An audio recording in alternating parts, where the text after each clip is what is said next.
Halo, pada kesempatan kali ini saya akan berbagi sebuah konsep. Bukan konsep baru, tetapi konsep yang pasti akan sangat berguna untuk kita semua. Konsep ini dinamakan The 4 Discipline of Executions, atau disingkat dengan 4DX. Kenapa eksekusi? Mungkin selama ini kita hanya terfokus kepada rencana dan strategi, tetapi kita lupa bahwa eksekusi menentukan keberhasilan dari rencana dan strategi kita. 80% keberhasilan itu ditentukan oleh keberhasilan kita dalam mengeksekusi rencana dan strategi kita. Rencana tidak berarti apa-apa tanpa eksekusi yang matang.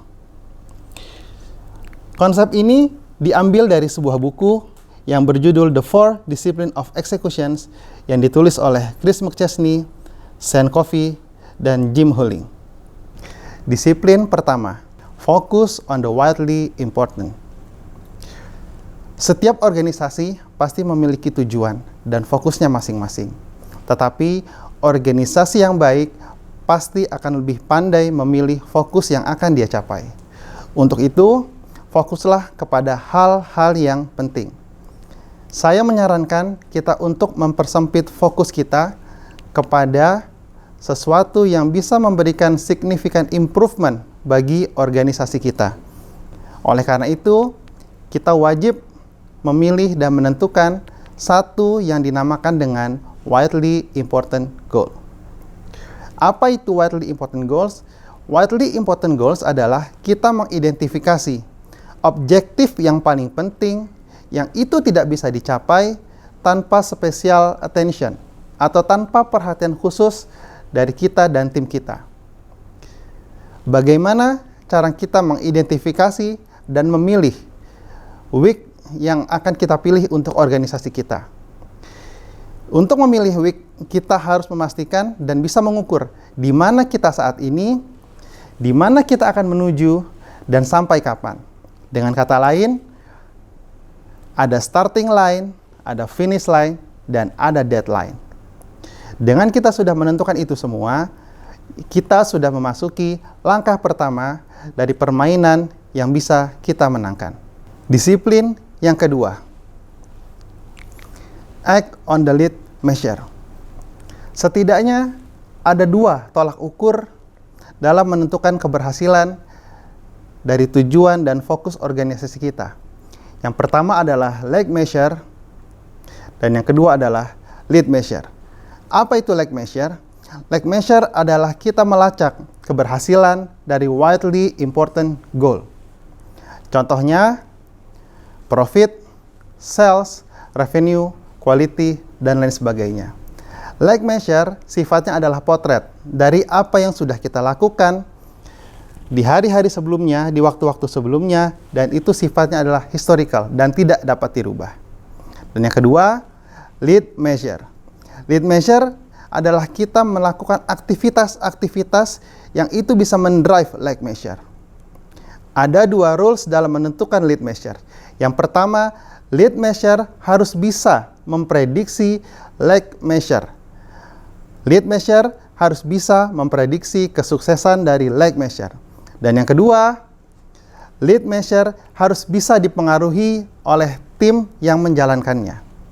Contoh yang paling mudah dari penerapan lag measure dan lead measure adalah weight loss atau penurunan berat badan. Misalnya, kalau kita sambungkan dengan disiplin pertama, kita ingin menurunkan berat badan dari 70 kg menjadi 60 kg selama 3 bulan. Starting line 70 kg, finish line 60 kg, dan deadline selama 3 bulan. Lag measure-nya adalah weight loss, lead measure-nya adalah diet dan exercise. Disiplin yang ketiga adalah membuat scoreboard yang menarik. Keep a compelling scoreboard.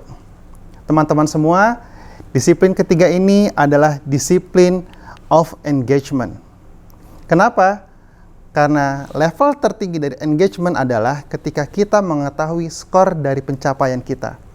Teman-teman bisa bayangkan, kalau kita bermain sepak bola, sudah banyak gol yang kita ciptakan, tapi itu tidak dicatat dalam papan skor. Tentu tidak menarik. tentu permainan akan kehilangan jiwanya, akan kehilangan rohnya, akan kehilangan semangatnya. Untuk itu, dalam 4DX, disiplin ketiga adalah membuat scoreboard yang menarik. Scoreboard yang menarik itu harus berawal dari tim kita sendiri. Bukan dari atasan, tapi dari tim kita sendiri. Buatlah scoreboard yang mudah dilihat, mudah dipahami, dan mudah untuk dipindah-pindahkan, mudah untuk digerakkan, sehingga kita bisa melihat pergerakan dari leg measure yang sudah kita tentukan. Contohnya seperti ini. Teman-teman, apabila disiplin 1, 2, dan 3 adalah mengenai how we set up a winnable game, maka disiplin keempat is all about how we play the game. Membuat irama keterbukaan. Create a cadence of accountability. Apa yang dimaksud dengan membuat irama keterbukaan? Teman-teman, dalam disiplin eksekusi, kita wajib melakukan pertemuan rutin yang tujuannya untuk membahas fokus dari widely important goals. Sifatnya rutin, setiap saat. Paling tidak kita bisa membuat weekly meetings. Paling lama 20 menit. Dan pastikan setiap anggota tim kita itu terbuka menyampaikan apa yang sudah dilakukannya dan apa yang akan dilakukannya. Pada disiplin keempat ini, kita menyebutnya sebagai commitment report. Kenapa disebut dengan commitment report? Karena pada pertemuan tersebut, kita dan anggota tim kita itu akan diminta untuk memilih 1 atau 2 hal yang paling penting yang akan dilakukan minggu ini, yang itu akan memberikan impact yang paling besar kepada scoreboard yang sudah kita siapkan. Sekali lagi, cukup 1 atau 2 hal yang paling penting yang akan kita lakukan minggu ini, yang itu bisa memberikan impact paling besar kepada scoreboard kita. Kemudian akan dilakukan evaluasi. Apakah komitmen saya minggu lalu bisa saya penuhi? Kemudian, apakah komitmen tersebut bisa menggerakkan scoreboard yang sudah saya tentukan? Dan apa komitmen saya yang akan saya lakukan untuk minggu ini dan minggu depan? Teman-teman, setelah saya menjelaskan disiplin 1, 2, 3, dan 4, sekarang mari kita rangkum. The 4 discipline of execution terdiri dari disiplin pertama, focus on the widely important. Ingat, harus terukur. Starting line, finish line, deadline. From where to where, dan by when. Yang kedua, act on the lead measure. Ingat, lead measure, bukan leg measure. Kenapa lead measure?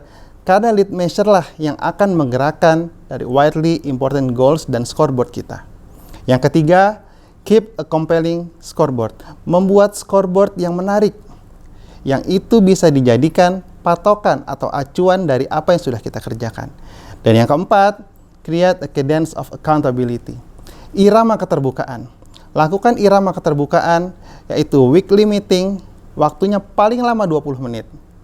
Dan setiap anggota tim kita pastikan menyampaikan hasil dari komitmennya minggu lalu. Kemudian membuat komitmennya minggu depan. Dan pastikan semua dilakukan secara bersama-sama.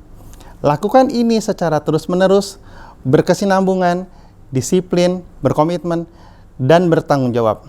Lalu, perhatikan apa yang terjadi. Terima kasih.